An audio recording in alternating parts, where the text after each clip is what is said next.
Mr. McDevitt back again with Harry Potter and the Sorcerer's Stone, ready to read Chapter 13. Nicholas Flamel. Dumbledore had convinced Harry not to go looking for the Mirror of Riverside again, and for the rest of Christmas holidays, the invisibility cloak stayed folded at the bottom of his trunk. Harry wished he could forget what he'd seen in the mirror as easily, but he couldn't. He started having nightmares. Over and over again he dreamed about his parents disappearing in a flash of green light, while a high voice cackled with laughter. You see, Dumbledore was right. The mirror could drive you mad, said Ron, when Harry told him about these dreams. Hermione, who came back the day before term started, took a different view of things.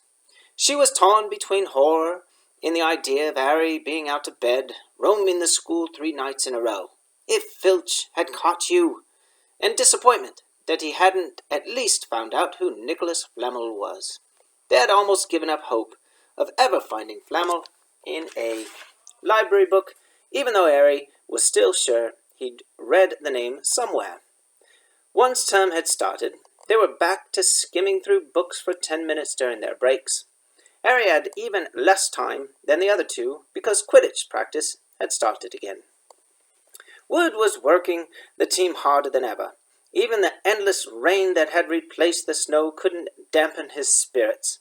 The Weasleys complained that Wood was becoming a fanatic, but Harry was on Wood's side. If they won their next match against the Hufflepuff, they would overtake Slytherin in the House Championship for the first time in 7 years.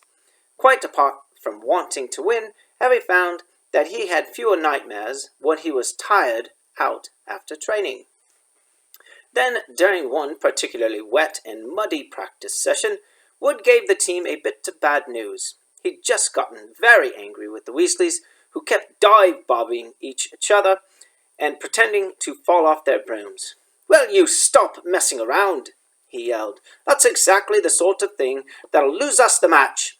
Snape's refereeing this time, and he'll be looking for any excuse to knock points off Gryffindor." George Weasley really did fall off his broom, at least at these words. "Snape's refereeing?" He spluttered through a mouthful of mud. "When's he ever refereed a Quidditch match? He's not going to be fair. If we might overtake Slytherin." The rest of the team landed next to George to complain too. "It's not my fault," said Wood. "We've just got to make sure to play a clean game so Snape hasn't got an excuse to pick on us." Which was all very well, thought Harry, but he had another reason for not wanting Snape near him while he was playing Quidditch. The rest of the team hung back to talk to one another as usual at the end of practice, but Harry headed straight back to the Gryffindor common room, where he found Ron and Hermione playing chess. Chess was the only thing Hermione ever lost at, something Harry and Ron thought was very good for her. "Don't talk to me for a moment," said Ron when Harry sat down next to him. "I need to He caught sight of Harry's face. "What's the matter with you? You look terrible." Speaking quietly, so that no one else would hear, Harry told the other two about Snape's sudden, sinister desire to be a Quidditch referee. "Don't play," said Hermione at once. "Say you're ill," said Ron. "Pretend to break your leg," Hermione suggested. "Really break your leg," said Ron. "I can't," said Harry. "There isn't a reserve seeker. If I back out, Gryffindor can't play at all." At the moment Neville toppled into the common room. How had he managed to climb through the portrait hole was anyone's guess, because his legs had been stuck together with what they recognized at once as the leg locker curse. He must have had to bunny hop all the way up to Gryffindor Tower.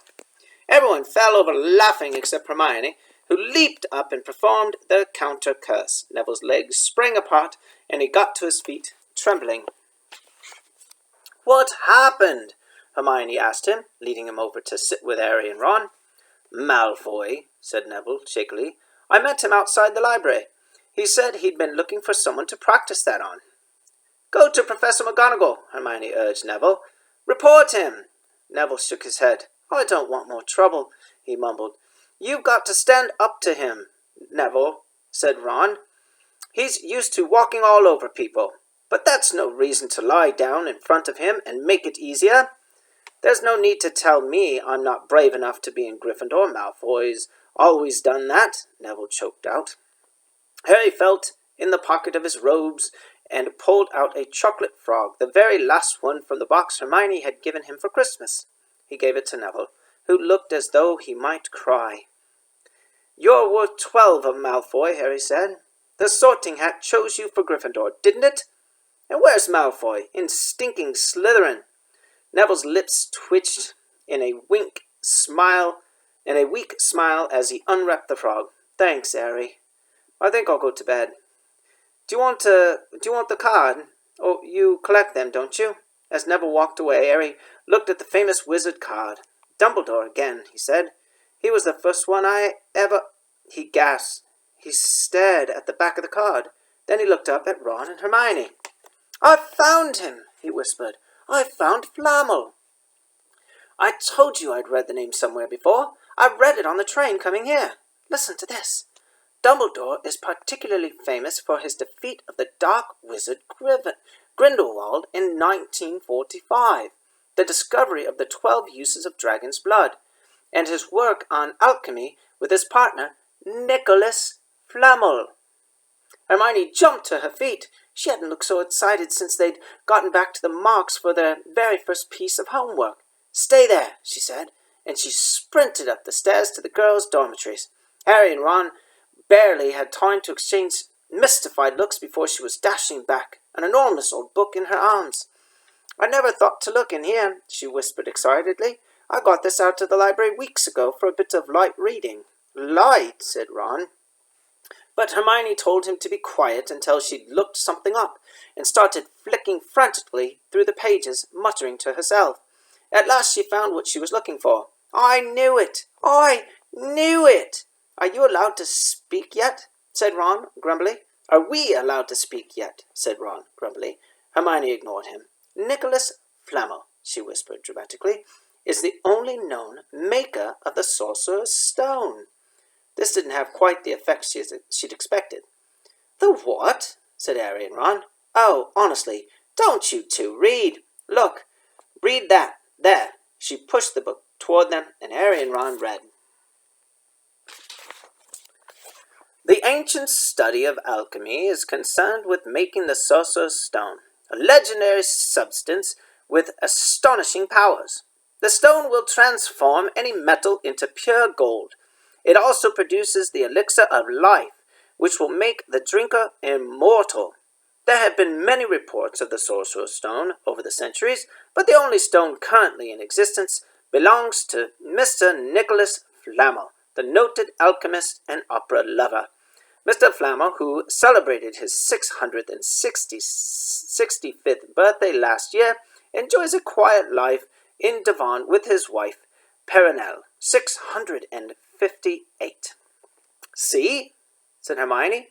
When Harry and Ron had finished, the dog must be guarding Flamel's Sorcerer's Stone. I bet he asked Dumbledore to keep it safe for him, because they're friends and he knew someone was after it. That's why he wanted the stone moved out of Gringotts. A stone that makes gold and stops you from ever dying, said Harry. No wonder Snape's after it. Anyone would want it. And no wonder we couldn't find Flamel in that study of recent development in wizardry, said Ron. He's not exactly recent if he's 665, is he? The next morning, in defense against the dark arts, while copying down different ways of treating werewolf bites, Harry and Ron were still discussing what they'd do with a Sorcerer's Stone, if they had one. It wasn't until Ron said he'd buy his own Quidditch team that Harry remembered about Snape and the coming match. I'm going to play, he told Ron and Hermione. If I don't, all the Slytherins will think I'm just too scared to face Snape. I'll show them. It'll really wipe the smiles off their faces if we win. Just as long as we're not wiping you off the field, said Hermione. As the match drew near, however, Harry became more and more nervous, whatever he told Ron and Hermione. The rest of the team wasn't too calm either. The idea of overtaking Slytherin in the house championship was wonderful. No one had done it for 7 years, but would they be allowed to? With such a biased referee?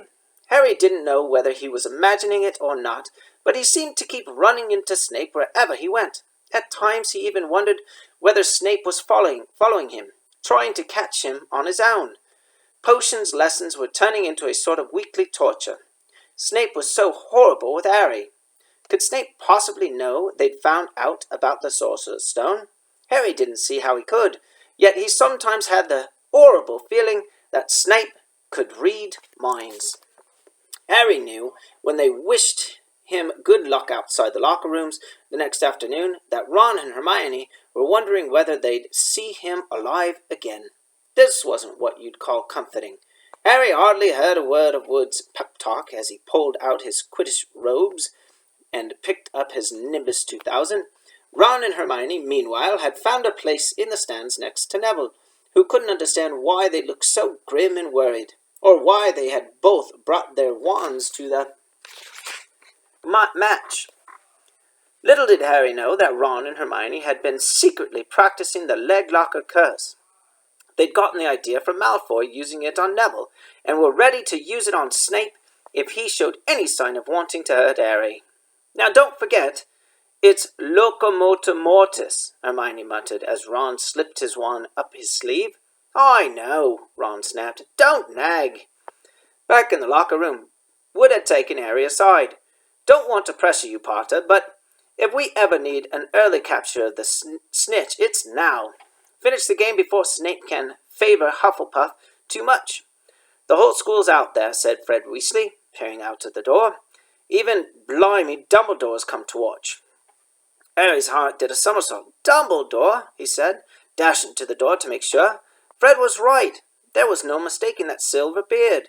Harry could have laughed out loud with relief. He was safe. There was simply no way that Snape would dare to try to hurt him if Dumbledore was watching. Perhaps it was why Snape was looking so angry as the teams marched onto the field, something that Ron noticed too.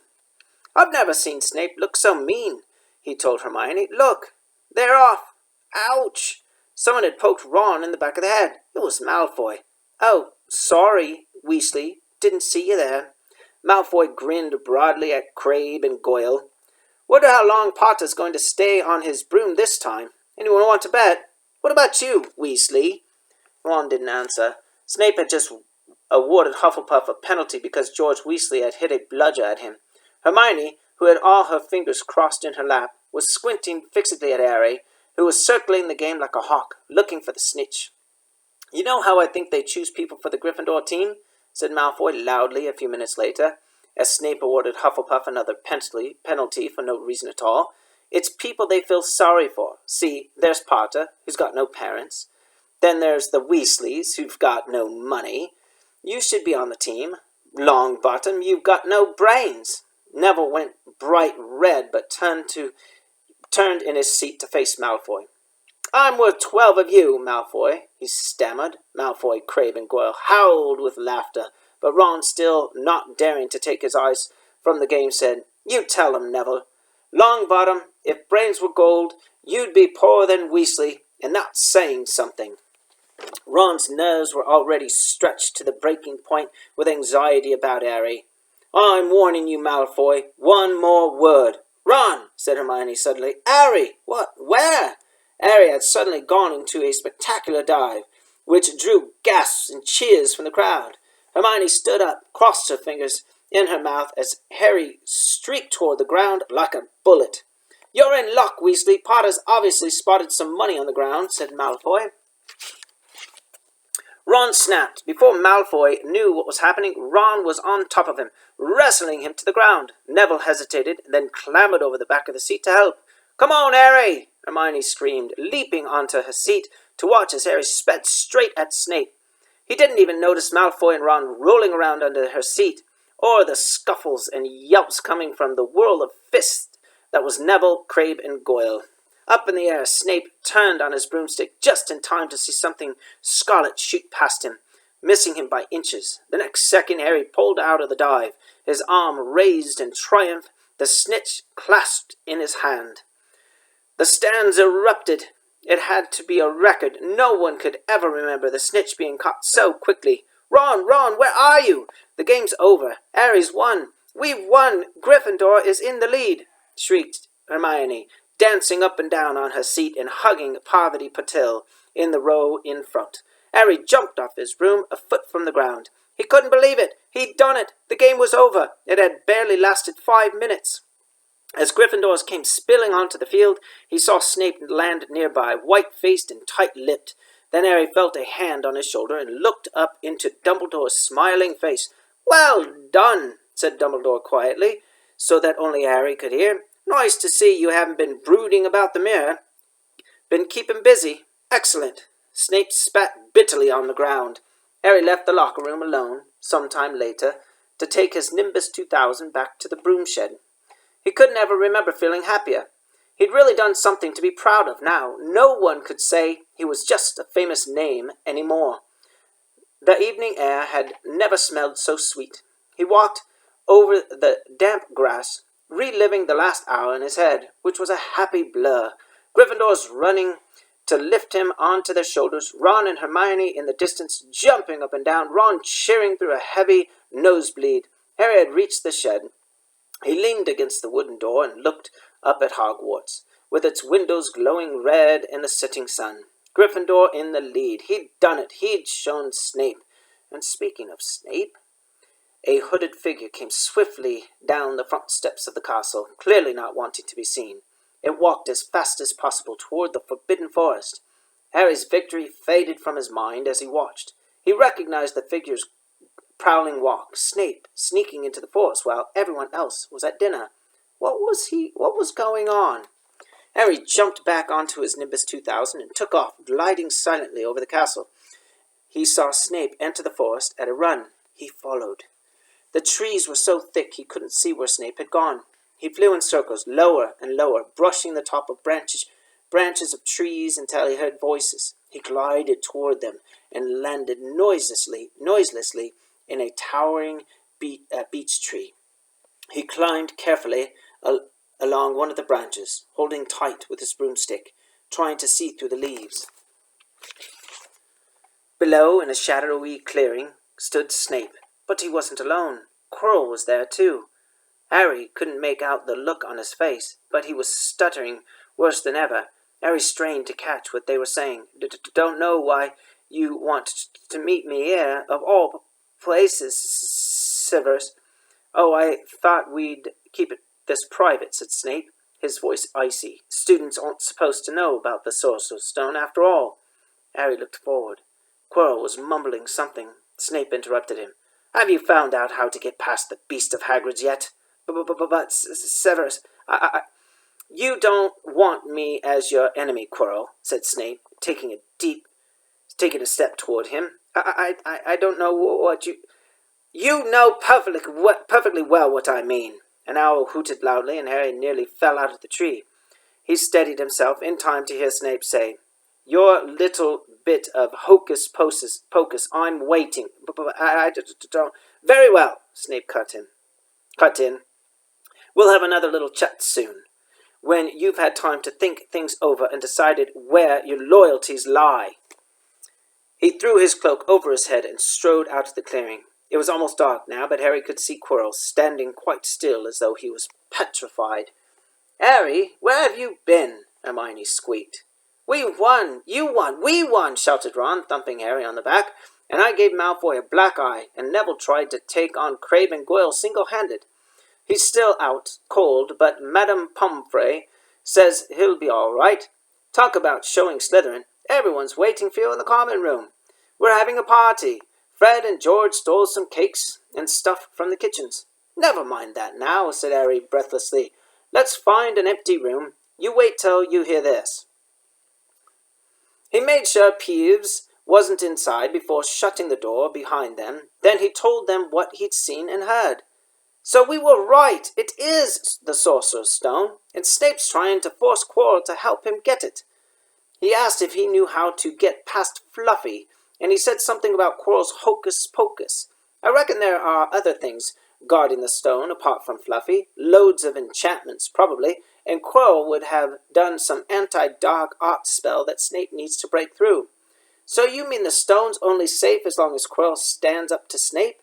said Hermione in alarm. "It'll be gone by next Tuesday," said Ron. That's the end of Chapter 13. See you next time for Chapter 14.